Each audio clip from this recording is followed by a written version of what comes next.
दोस्तों, माहेश्वरी रसोई में आज हम बनाएंगे बहुत ही क्रिस्पी और बहुत सारी लेयर वाली मठरी। क्योंकि होली हो, दिवाली हो या कभी कुछ नमकीन खाने का मन हो, हम लोगों के घरों में मठरियाँ बनती हैं। लेकिन एक जैसी मठरियाँ खा खा कर अगर आप बोर हो चुके हैं तो आज की रेसिपी बिल्कुल आपके ही लिए है। और आप देख सकते हैं ना, इसका जो रिज़ल्ट है वो बहुत ही ज़बरदस्त है। इन मठरियों को आप महीने 2 महीने रख कर भी खाएंगे तो ख़राब नहीं होंगी।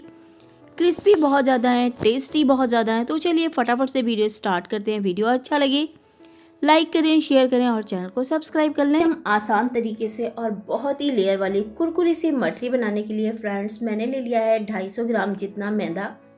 अगर कप से मेजरमेंट करते हैं तो मैंने करीब 1.5 कप जितना मैदा लिया है और उसमें डाल दिया हाफ टी स्पून जितना नमक। फ्रेंड्स, मठरी में नमक थोड़ा सा कम अच्छा लगता है क्योंकि बनने के बाद में नमक थोड़ा सा तेज़ मालूम पड़ता है। और ये डाला हाफ टी स्पून जितना अजवाइन, जिसे हाथ से क्रश करके डालेंगे जिससे अच्छे से फ्लेवर निकल कर आएगा। इसके साथ ही मैंने ले लिया है 1 टीस्पून जितनी कसूरी मेथी और उसे भी हाथ से क्रश कर लिया है। मठरी में कसूरी मेथी का जो टेस्ट होता है वो बहुत ही बढ़िया आता है। और एक बार हल्का सा मिक्स किया और इसके टेस्ट को थोड़ा सा बढ़ाने के लिए फ्रेंड मैं इसमें डाल रही हूँ हाफ टी स्पून जितना पाउडर शुगर। हमें मठरियों को मीठा नहीं करना है, बस इसका थोड़ा सा टेस्ट बढ़ जाएगा। और इसके बाद एक बार सूखी चीज़ों को एक बार और मिक्स कर लेंगे। और उसके बाद मैंने बिल्कुल नाप कर लिया है 3 टेबल स्पून कह लीजिए या 40 ग्राम देसी घी। फ्रेंड, देसी घी के साथ अगर आप मठरियाँ ट्राई करते हैं तो यकीन मानिए टेस्ट तो बढ़ता ही है, साथ ही वो ऑयल को बहुत ही कम एब्जॉर्ब करती हैं। काफ़ी ड्राई ड्राई सी आपकी मठरियाँ बनेंगी और ज़बरदस्त कुरकुरी होंगी। और देसी घी का जो उसमें अरोमा आएगा वो बहुत ही बढ़िया होगा। तो बस अच्छे से 1 से 1.5 मिनट तक मिक्स करेंगे जिससे सारी चीज़ें आपस में अच्छे से मिक्स हो जाएंगी। और ये देखिए हमारा जो मिश्रण है बढ़िया सा मिक्स हो चुका है और मुट्ठी बनने लगी है।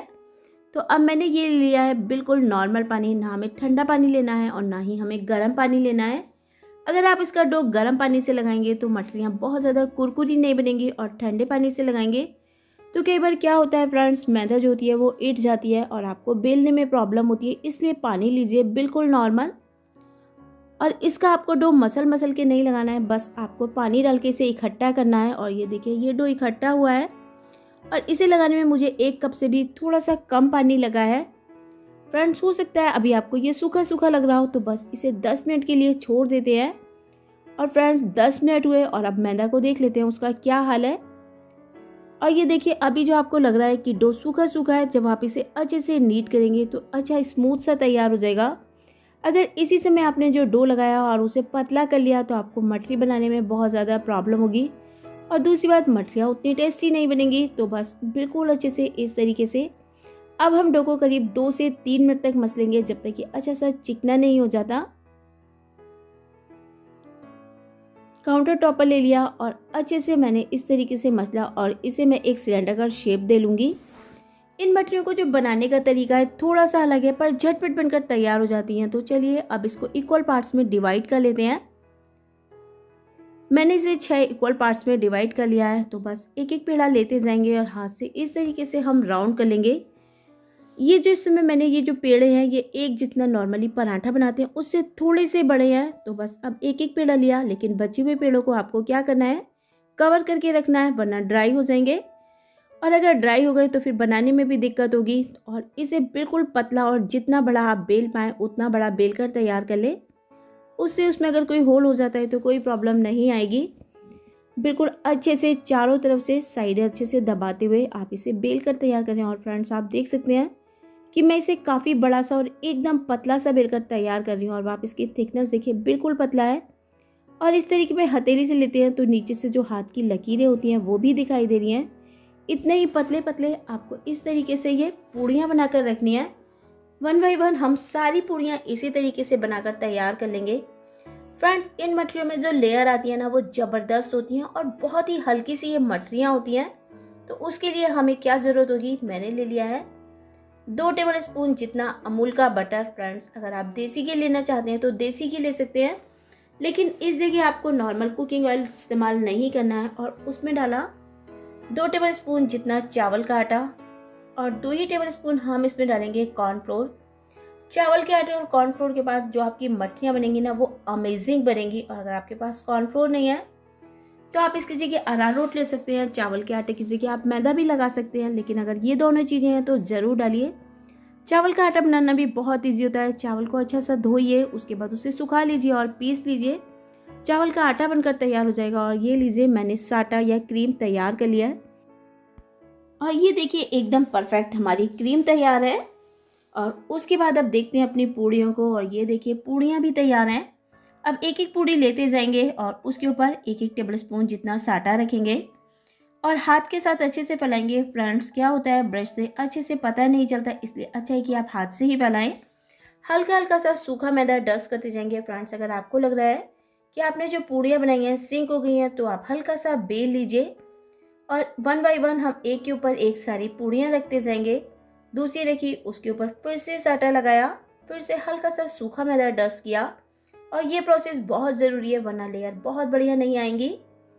और फिर साटा लगा दिया और उसके ऊपर फिर से हल्का सा सूखा मैदा डस्ट कर दिया। एकदम टाइट हाथ से हम इसका रोल बनाएंगे। कोई भी एयर बबल्स अंदर नहीं रहना चाहिए, इसलिए थोड़ा सा टाइट हाथ लगाएं। थोड़ा इससे बड़ा कर लेंगे, जिससे आपस में अच्छे से सेट भी हो जाएगा और थोड़ा सा बड़ा भी हो जाएगा।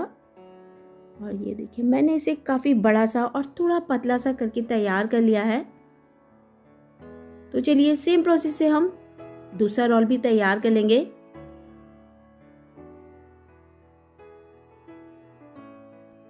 पूड़ी रखी, साटा लगाया, सूखा आटा डस्ट किया, दूसरी पूड़ी रखी, फिर से साटा लगाया, फिर से सूखा आटा और लास्ट फिर से पूड़ी रख दी। फ्रेंड्स, अगर आप इससे ज़्यादा पूड़ियाँ रखेंगे तो क्या होगा, ये बहुत ही ज़्यादा मोटा रोल हो जाएगा और आपकी जो मठरियाँ बनेंगी वो बहुत ही बड़ी बड़ी सी बनेंगी। इसलिए बस 3 पूड़ियों के साथ मठरियाँ बनाइए, बहुत ही बढ़िया बनकर तैयार होंगी। और बस लास्ट है, जिसको अच्छे से ज़रूर चिपका दें, वरना मठरियाँ ऑयल में जाकर बिखर जाएंगी। बस फ्रेंड, छोटा सा प्रोसेस है जो आपको करना होगा। और उसके बाद में एक नाइफ लिया और इस तरीके से हम इसके छोटे छोटे से पेड़े काट के कट कर लेंगे। फ्रेंड्स, अगर इन मठरियों का जो टेस्ट आता है वो अमेजिंग है। अगर ज़्यादा अच्छा टेस्ट चाहते हैं तो थोड़ी सी ज़्यादा मेहनत तो करनी ही होगी, तभी आपको एक बहुत ही बढ़िया और अलग सा इनमें टेस्ट मिलेगा। और उसके बाद बारी है इन्हें प्रेस करने की। आपको इसे थोड़ा सा गोल कर लेना है और उसके बाद हथेली के बीच में रखिए और इस तरीके से थोड़ा सा आगे की तरफ प्रेस कीजिए। आप इसे एकदम सीधा प्रेस मत कीजिए, बस इस तरीके से रखा और हथेली को आगे की तरफ बढ़ाया। और ये देखिए, इन मठरियों को बनाने के लिए थोड़े से टिप्स और ट्रिक्स होते हैं। अगर आप वो सारे फॉलो करेंगे तो आपकी मठरियाँ बहुत ही ज़बरदस्त बनेंगी। और इसमें ये जितनी भी लेयर फ्रेंड्स आप ये दिखाई दे रही हैं, वो सारी मठरियों में आने वाली हैं। तो बनेंगी ना मठरियाँ बहुत ही बढ़िया, बहुत ही कुरकुरी सी। और ये देखिए, हमारे सारे पेड़े बनकर तैयार हो गए हैं। तो अब हमें क्या करना है, इन्हें फिर से कवर कर देना है, क्योंकि अगर आपने इन्हें खुला छोड़ दिया तो ड्राई हो जाएंगे। क्योंकि हमने इसमें देसी घी का मोइन डाला है और अभी बहुत ज़्यादा ठंड नहीं पड़ रही है। तो बस अब हम इसे बेल लेंगे। इसकी थिकनेस आपको एकदम बराबर रखनी है। आपने ज़्यादा पतली की तो मठरियाँ ऑयल में जाकर बिखर जाएंगी, और अगर ज़्यादा मोटी रखी तो इसे खाने में उतनी अच्छी नहीं लगेंगी, सेकने में भी बहुत ज़्यादा समय लगेगा। तो बस एक एक करके इसी तरीके से हम सारी मठरियाँ बेल कर तैयार कर लेंगे। और ये देखिए, मठरियाँ सारी बिल्कुल तैयार हैं। और अब इस समय आप इसकी थिकनेस देख सकते हैं। जैसे नॉर्मली हम भरमा पराठा बनाते हैं, उतनी इसकी थिकनेस रखनी है। और इसी बीच मैंने ऑयल को गर्म कर लिया है। और ऑयल आपको जो रखना है वो एकदम मीडियम गर्म रखना है। मीडियम गर्म से कुछ कम ही ऑयल रखिए, जिसमें कि बबल्स बन रहे हैं उस तरीके के बबल बनने चाहिए, जैसे कि नॉर्मली हम समोसे के लिए या खस्ता कचौड़ी बनाते हुए रखते हैं। यानी कि बहुत हाई आपको इसे नहीं रखना है, वरना क्या होगा, ये बाहर से सिक जाएंगी, अंदर से कच्ची रह जाएंगी और खाने में अच्छी नहीं लगेंगी। इन्हें डालने के तुरंत बाद टच ना करें, थोड़ी देर का समय दें और जब ये फ्लोट करने लगें उसके बाद आप इसे टच करें। अगर आपने ये जो मठरियाँ बनाई हैं ऑयल पर फ्लोट कर रही हैं, इसका मतलब है कि ये बहुत ही बढ़िया बनकर तैयार हुई हैं। और आप देख सकते हैं कि मैंने जो मठरियाँ डाली हैं वो ऑयल में अच्छे से फ्लोट करी हैं। और फ्रेंड्स, जैसे जैसे ये सिकती जाएंगी इनकी लेयर खुलती जाएंगी। जो भी खाएगा ना इन मठरियों को आपकी तारीफ ज़रूर करेगा और एक बार तो ज़रूर पूछेगा कि भाई बनाई कैसे हैं। और इन मठरियों को सेकते हुए मुझे अब करीब 4 मिनट हो चुके हैं। अब फ्लेम को थोड़ा सा बढ़ा देंगे। फ्रेंड्स, मठरी सेकने में थोड़ा सा टाइम ज़्यादा जाता है, तभी मठरियाँ परफेक्ट बनकर तैयार होती हैं। कभी भी आप बहुत ज़्यादा जल्दबाजी में मठरियाँ ना बनाएं और फ्लेम को थोड़ा सा बढ़ाया। ओवरऑल मैंने मठरियों को करीब 8 से 9 मिनट तक सेका है और तब मुझे ये रिज़ल्ट मिला है। तो चलिए अब मठरियों को डिश आउट कर लेते हैं और सेम प्रोसेस से हम बाकी की मठरियाँ सेक लेंगे फ्रेंड्स। देखने से ही पता चलेगा, काफ़ी ड्राई सी बनकर तैयार हुई हैं। ऑयल को काफ़ी कम एब्जॉर्ब किया है और दूसरा बैच भी हमारा सिकने देते हैं। और जैसे ही मठरियाँ ऑयल पर फ्लोट करेंगी उन्हें टर्न कर देंगे और आप देख सकते हैं कि क्या ज़बरदस्त हमारी मठरियाँ बनकर तैयार हुई हैं। बहुत सारी लेयर वाली हैं, बहुत ही खस्ता हैं। और थोड़ा सा टेस्ट और बढ़ाते हैं, थोड़ा सा स्प्रिंकल कर देते हैं चाट मसाला, जिससे थोड़ी सी चटपटी सी हो जाएंगी। और ये देखिए ज़बरदस्त सी हमारी मठरियाँ तैयार हैं। महीने 2 महीने भी रख कर खाएंगे तो ख़राब नहीं होंगी। और अब ये देखिए क्या कुरकुरी सी मठरियाँ हैं, आसानी से ब्रेक हो जा रही हैं और एकदम खिल जा रही हैं। यानी कि मठरियाँ बहुत ही बढ़िया बनकर तैयार हुई हैं। चाय कॉफ़ी के साथ बनाइए, होली दिवाली बनाइए, कभी भी कुछ अच्छा सा खाने का मन हो आप इसे ट्राई कीजिए, बहुत ही बढ़िया रहेंगी। आप फ्रेंड्स चाहें तो इसके साथ पापड़ी चाट की रेसिपी भी ट्राई कर सकते हैं, वो भी खाने में बहुत ही बढ़िया लगेगी क्योंकि मठरियाँ बनी ही इतनी खस्ता हैं।